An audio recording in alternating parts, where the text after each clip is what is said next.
Students, good morning. So, this is our class 11th physics, unit 4, work, energy and power. Our today's topic is energy. Okay, this is our part 4, students. In our previous parts, we are discussing about power and work and conservative, non-conservative force. And in our previous parts, I also tell you about the dot product of two vectors. ठीक है, तो ये सारे topics हम कर चुके हैं. तो अगर आपको ये प्रीवियस पार्ट्स आपने नहीं देखे हैं तो I humbly request you that you see these previous parts also so that you can interconnect yourself with that part. Okay बेटा, सो चलिए लेट्स स्टार्ट स्टूडेंट्स. हाँ जी, so our today's topic is energy. आज हम different kinds of energy के बारे में पढ़ेंगे. ठीक है, तो बेसिकली व्हाट इज एनर्जी. ठीक है, देखिए कोई भी बॉडी है जब वो कोई काम करती है, ठीक है, when the body is capable to doing some work. ठीक है, तो आप ये बताइए आप कोई काम कब कर सकते हो? When you are having some energy. If I am making this video for you then I am having also energy. अगर मेरे अंदर एनर्जी है, मेरे लिए एनर्जी का काम कौन कर रहा है? द फूड दैट आई ईट, जो खाना मैंने खाया है केमिकल एनर्जी में कन्वर्ट हुआ है. और वो केमिकल एनर्जी अब किस में कन्वर्ट होकर आपसे बात कर रही है? साउंड एनर्जी में. अगर सपोज को मैंने 2 या 3 महीने से खाना नहीं खा रखा हो तो क्या मैं इतनी एनर्जी से बोल पाऊंगी? क्योंकि मेरे पास एनर्जी नहीं. तो एनर्जी एक तरीके का आप क्या कह सकते हो, energy of a body is defined at the capacity of a body to do work. ठीक है, सो इसको आप कैसे करेंगे? It is the capacity of a body. ठीक है, किसी भी बॉडी की कैपेसिटी या यू कैन से एबिलिटी.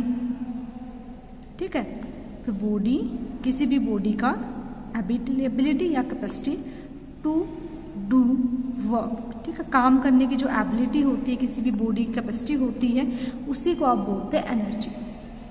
क्लियर? सो आप क्या कह सकते हो? बेसिकली मान लो कोई भी बंदा है, अगर वो 6 या 7 घंटे काम करता है तो उसके अंदर इसका मतलब काफ़ी स्टेमिना है. अगर मैं मान लो यहाँ पे आपके लिए 25 घंटे के लिए कंटिन्यू वीडियो बनाऊँ तो आई एम हैविंग मोर एनर्जी.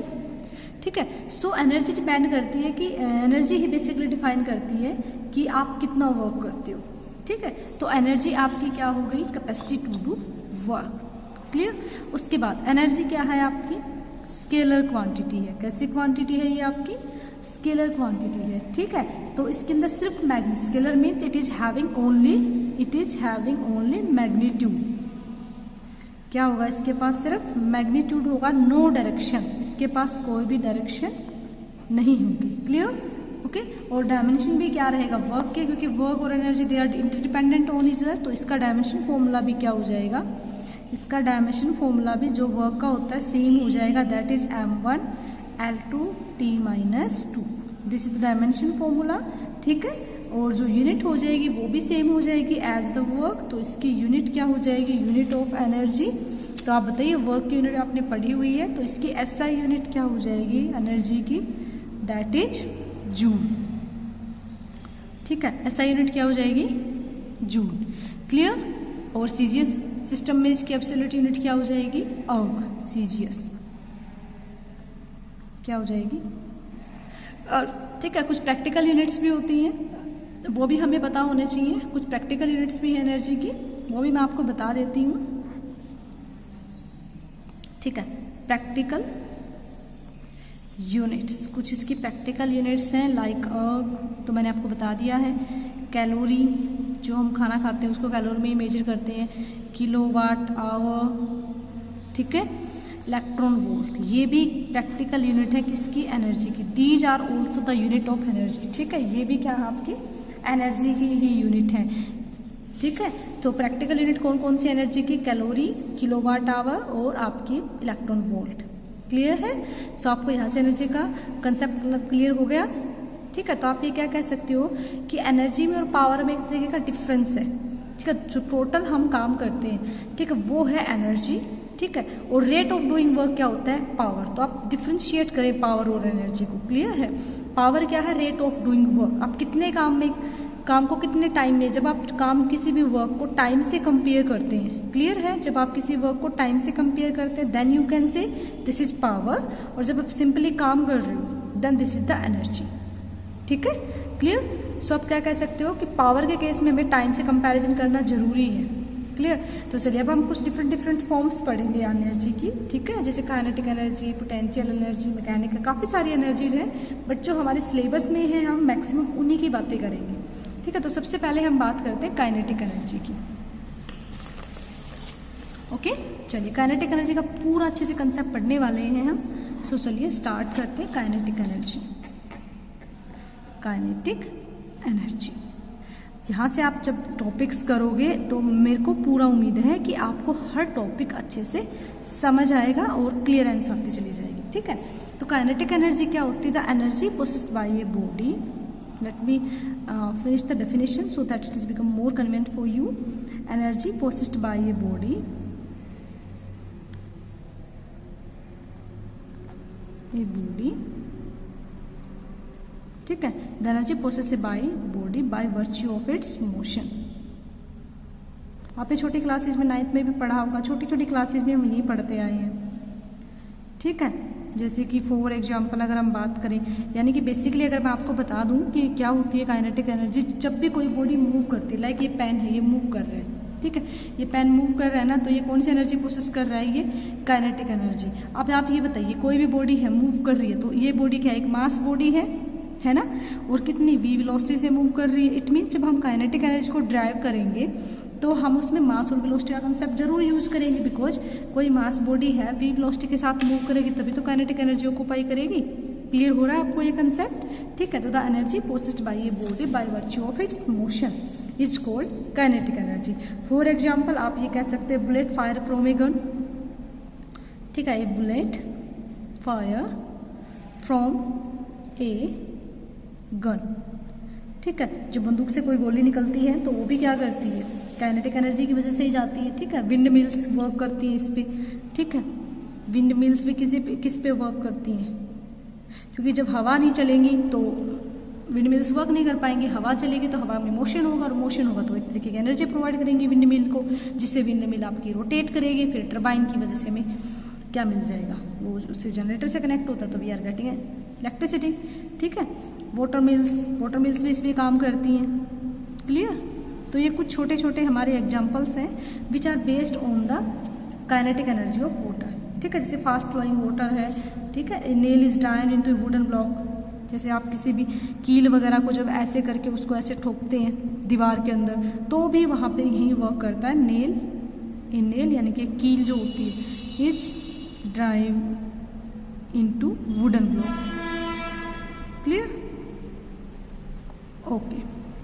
जब आप किसी नेल्स वगैरह किसी भी कील को आप जब उसके अंदर ठोकते हो ना दीवार वगैरह के अंदर, तो आपका बेसिकली काइनेटिक एनर्जी कंसेप्ट काम आता है। तो होप आपको काइनेटिक एनर्जी क्लियर हो गई है। तो बेसिकली आपको याद रखना, अगर कोई बॉडी मोशन में है तो वो मोशन में किस एनर्जी की वजह से है? Because of kinetic energy. Clear है?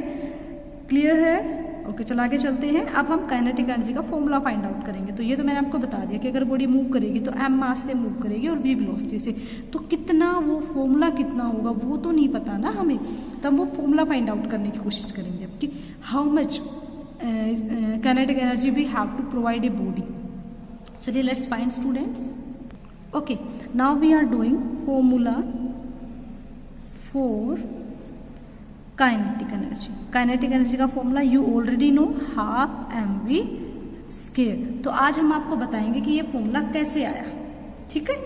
क्लियर है? आज हम क्या सीखेंगे कि ये फॉर्मूला हाफ mv स्क्वायर ही क्यों लिखा जाता है, हमने यही काइनेटिक एनर्जी का फॉर्मूला क्यों बनाया और कुछ क्यों नहीं बनाया। हाफ mv भी तो हो सकता था, half m square v square भी तो हो सकता था, but half m v square ही क्यों बना, ठीक है। तो वो सारे कंसेप्ट हम आज आपके क्लियर कर देंगे। तो इसके लिए सबसे पहले हमें क्या करना पड़ेगा? Let us consider a horizontal area. ये हमने कोई ग्राउंड या हॉरिजॉन्टल सरफेस कंसीडर कर लिया। यहाँ पे हमने कोई बॉडी ली, कोई भी ब्लॉक लिया, कोई बॉडी कंसीडर करी, ठीक है। हमने क्या करा? इस बॉडी पे ऐसे फोर्स लगाया। जब आप यहाँ पे मान लो ये बॉडी पेन रखा हो, जब आप इस पे ऐसे फोर्स लगाओगे तो ये बॉडी रोटेट करेगी।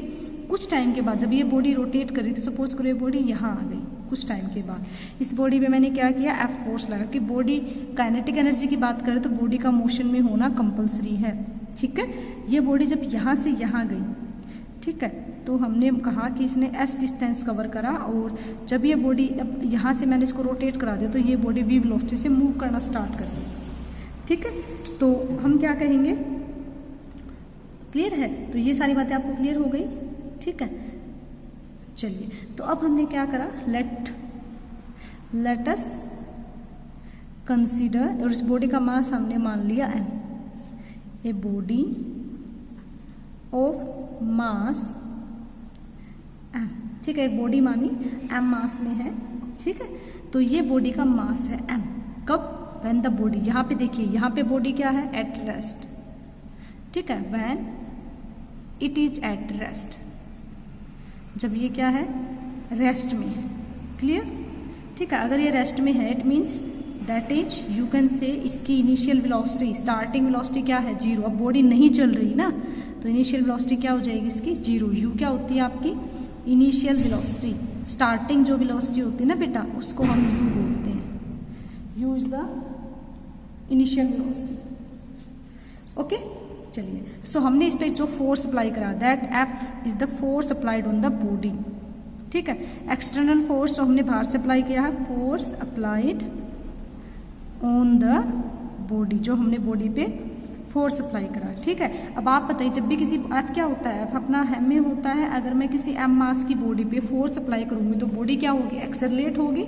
सो यहाँ पे क्या हो जाएगा, एक्सेलेरेशन भी प्रोड्यूस हो जाएगा, ठीक है। So a is the acceleration produced in the body,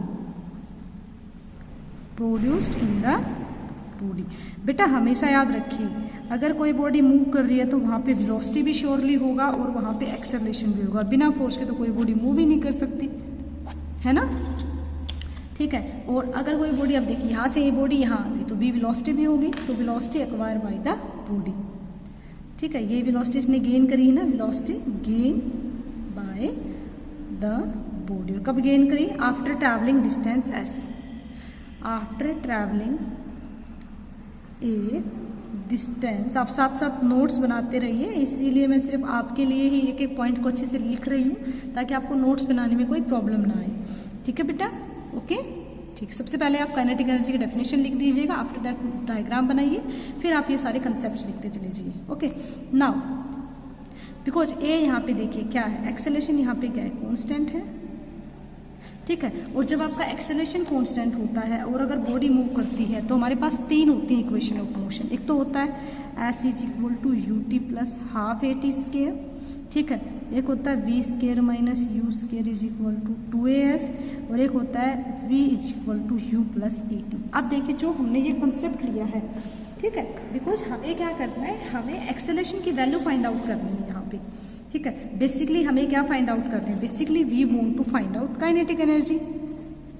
कर क्या रहे हैं हम, काइनेटिक एनर्जी का फॉर्मूला निकाल रहे हैं ना, तो हम काइनेटिक एनर्जी फाइंड आउट करना चाहते हैं। और आपको पता है energy is equal to work, energy और वर्क एक ही चीज होती है। इसका मतलब हम ये भी कह सकते हैं कि इस बॉडी ने यहाँ से यहाँ जाने में जो वर्क डन किया, जो काम किया, वही क्या होगी, हमारी काइनेटिक एनर्जी होगी। तो हम वो वर्क डन फाइंड आउट करने की कोशिश कर रहे हैं बेटा, ठीक है। तो वर्क डन का फॉर्मूला क्या होगा, तो आप क्या लिखेंगे यहाँ पे, ठीक है। तो work done on A body is measure of kinetic energy, ठीक है। द वर्क डन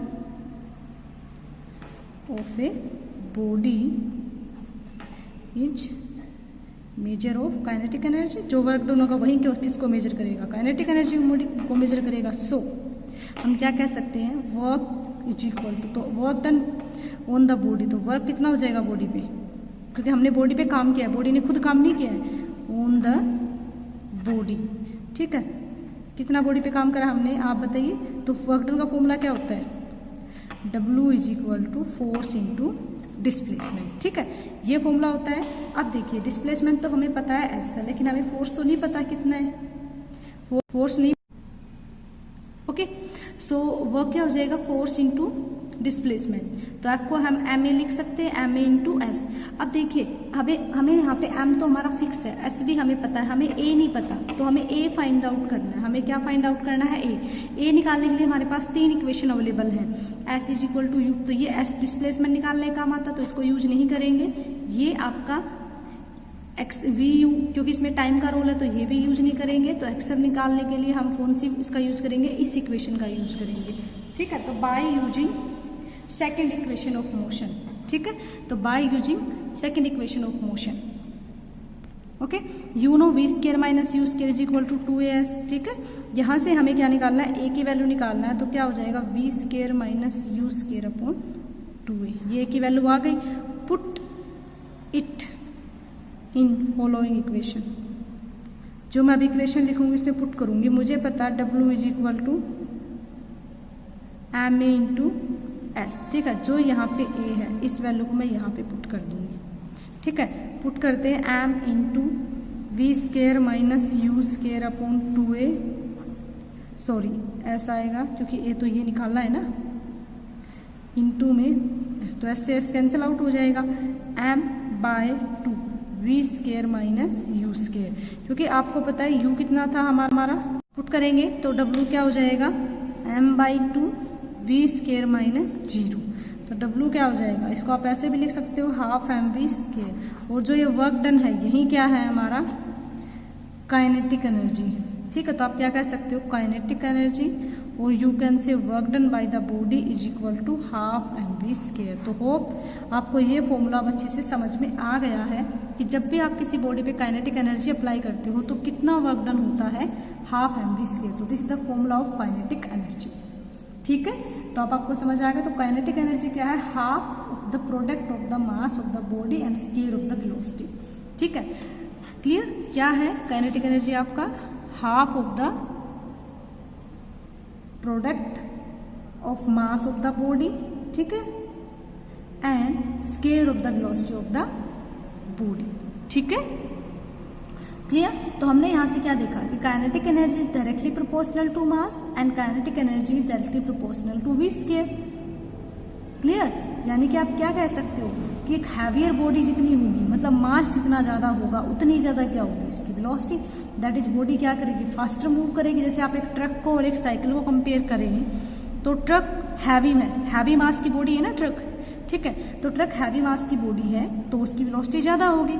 साइकिल क्या है, लाइट। तो we can say that unit SI unit of kinetic energy, SI unit क्या हो जाएगी जूल, और CGS यूनिट क्या हो जाएगी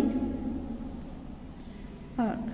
ठीक है, so this is the formula of kinetic energy and kinetic energy is directly proportional to mass and kinetic energy is directly proportional to V square. यानी कि जो हैवियर बॉडी होंगी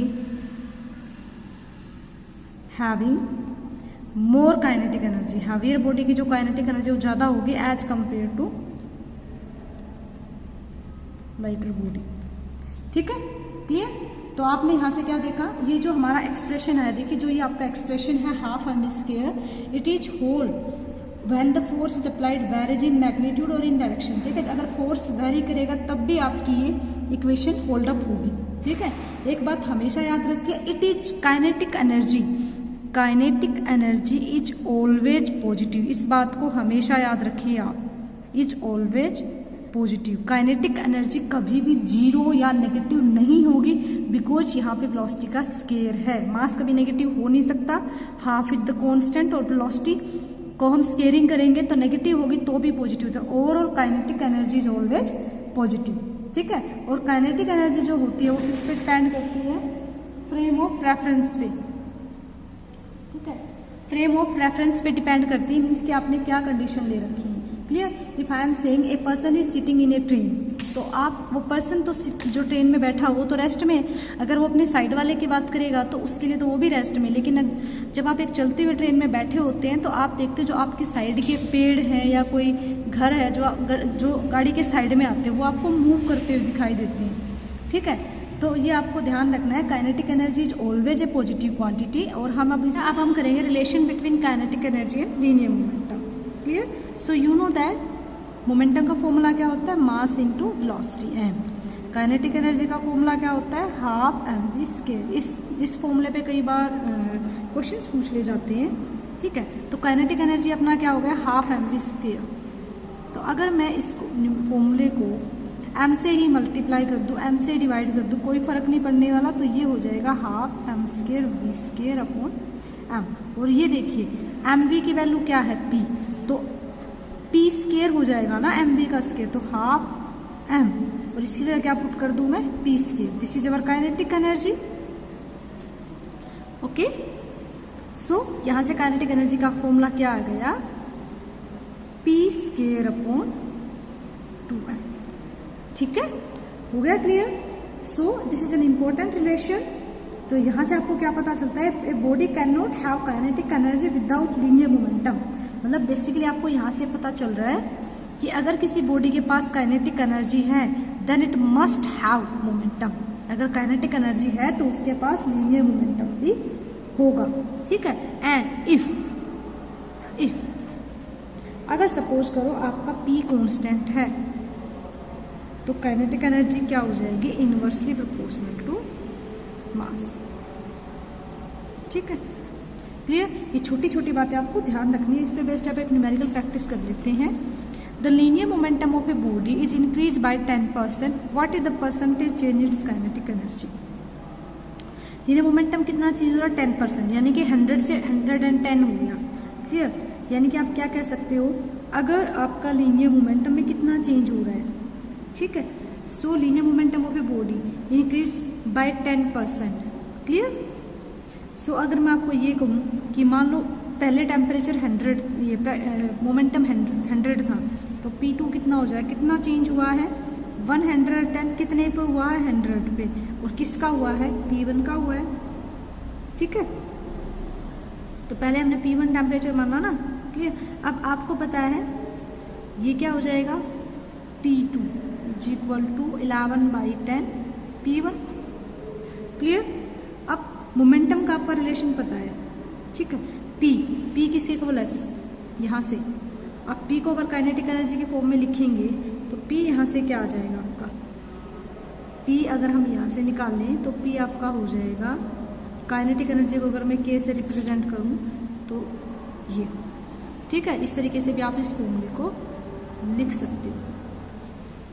अब देखिए यहाँ से तो 11/10, तो आप यहाँ से क्या नोटिफाई कर रहे हैं बेटा, हम यहाँ से ये नोटिफाई कर रहे हैं कि जो आपके पास मोमेंटम आया है, और या यू कैन से दैट जो आपके पास काइनेटिक एनर्जी आई है वो कितना चेंज हो रहा है, मोमेंटम का चेंज हमने इसको शो कर दिया। अब मोमेंटम P2 को हम क्या लिख सकते हैं, mv2, और 11/10 इसको क्या लिख सकते हैं, mv1, है ना। और यहाँ से अगर हम वेलोसिटी का रिलेशन निकालेंगे तो आपको मिलेगा v2 = 11/10 v1।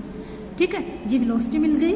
अब निकालना क्या है, काइनेटिक एनर्जी का रेशियो निकालना है। तो काइनेटिक एनर्जी को सपोज करो हम K से रिप्रेजेंट कर रहे हैं, तो उनका रेशियो निकाल लेंगे तो K2/K1, यानी कि 12 mv2 का स्क्वायर अपॉन 12 mv1 का स्क्वायर। ये कैंसिल हो जाएगा, तो v2 का स्क्वायर अपॉन v1 का स्क्वायर, यानी कि आप क्या कह सकते हो, v2/v1। ठीक है, v2 अपॉन v1 का स्क्वायर। ठीक है, और v2/v1 जब आप सोल्व करेंगे तो क्या हो जाएगा, तो यहाँ से देखिए v2/v1 कितना हो जाएगा आपका, v2/v1 हो जाएगा 11/10। तो ये हो जाएगा 11/10 का स्क्वायर, यानी कि 121/110। तो ये आ गया काइनेटिक एनर्जी का रेशियो। ठीक है, क्लियर। आप क्या निकाल लेंगे, परसेंटेज इंक्रीमेंट निकालेंगे तो क्या हो जाएगा आपका, ये देखिए 121/110। ठीक है, माइनस में 1 इंटू में 100, और जब आप इसको सोल्व करोगे देन यू आर गेटिंग 21%। ठीक है, तो this is the increment in the energy relation. ठीक है, तो ये इंक्रीमेंट होएगा। अब आपको कुछ ग्राफ्स बता देती हूँ। ये देखिए 3 तरह के आपके ग्राफ्स मैं आपको बता रही हूँ। First, if kinetic energy is constant. ये ग्राफ्स काफ़ी बार पूछ लिए जाते हैं। तो P स्क्वायर, तो P क्या हो जाएगा, डायरेक्टली प्रोपोर्शनल टू √m। और किस फॉर्मूले के बिहाफ पे हम कर रहे हैं इनको, इस फॉर्मूले के बिहाफ पे। ठीक है, इस फॉर्मूले। तो काइनेटिक एनर्जी अगर कांस्टेंट है तो ये इसके इनवर्सली प्रोपोर्शनल, डायरेक्टली प्रोपोर्शनल हो जाएगा। ठीक है, ओके। अब देखिए अगर आपको इसका ग्राफ बनाना है काइनेटिक एनर्जी को, तो इसका ग्राफ कैसे बनेगा, ग्राफ किसके बीच में बनेगा, P और M के बीच में। ठीक है, और काइनेटिक एनर्जी क्या है आपकी, कांस्टेंट। तो ये रहेगा इसका graph. Second condition, if P is constant. अगर P कॉन्स्टेंट हो, इफ P कॉन्स्टेंट, अगर P कॉन्स्टेंट हो तो काइनेटिक एनर्जी क्या हो जाएगी, इनवर्सली प्रोपोर्शनल टू मास। और इसका इनवर्सली प्रोपोर्शनल का ग्राफ तो आपको बनाना आता है, किसके बीच में बनेगा, K के बीच में और M के बीच में, ठीक है। M इधर इंक्रीज होगा, ये इधर इंक्रीज होगा, ठीक है। कैसा बनेगा इनवर्सली प्रोपोर्शनल का ग्राफ, ऐसा ऐसा बनता है इनवर्सली प्रोपोर्शनल का ग्राफ, ठीक है। थर्ड कंडीशन क्या हो सकती है, if M constant, if M constant, अगर M कांस्टेंट हो जाएगा तो P is directly proportional to root of kinetic. देखिए हम इन्हीं चीजों को कर रहे हैं बेटा, एक बार मैंने काइनेटिक एनर्जी को कांस्टेंट माना, एक बार मैंने M को कांस्टेंट माना और एक बार P को कांस्टेंट माना। पहले हमने काइनेटिक एनर्जी को कांस्टेंट लिया तो ग्राफ ये बना इन दोनों के बीच में। जब मैंने P को कांस्टेंट लिया तो M और काइनेटिक एनर्जी के बीच में बना। अब हम क्या कर रहे हैं, M को कांस्टेंट मान रहे हैं तो kinetic energy directly proportional to P square, ठीक है। तो ये आपके पास कैसा ग्राफ बनेगा, ये आपके पास बनेगा इस टाइप से, ठीक है। ये काइनेटिक एनर्जी है और ये आपके पास मोमेंटम हो गया। सो this is all about the kinetic energy. In our next part we are discussing work energy theorem. So hope this is clear to you student. Thank you so much. Have a nice day.